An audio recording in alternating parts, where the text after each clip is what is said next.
kamakailan lang, nagkaroon ako ng kakaibang karanasan sa pagtatanim ng isang simpleng halaman. Ang talong. Nais ko sanang ibahagi sa inyo ang ilang pangyayari sa aking tanim.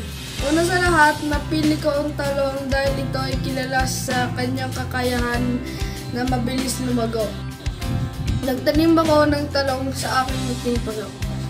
Mula sa pagtatanim ng binhid, masigla itong sumibot. Sa bawat pagdidilig ko, napansin ko ang kahalagahan ng tamang pag-alaga sa lupa at sa halaman. Sa ngayon, ang aking halaman ay may taas na 50 mm at may mabeberdeng dahon pa. Tuwing umaga, dinidiligan ko ito at nilalagyan ng pataba. Binabantayan ko rin ang aking halaman sa mga insektong maaaring sumira sa pagtubo nito.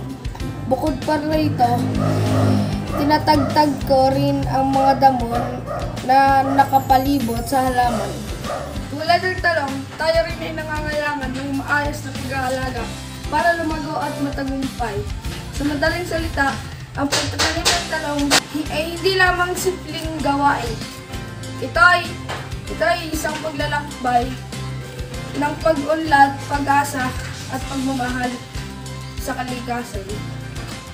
Sana mapukaw kayo na subukan na rin ang simpleng pagtatanim, isang hakbang na malayo ang mararating para sa atin at para sa kalikasan.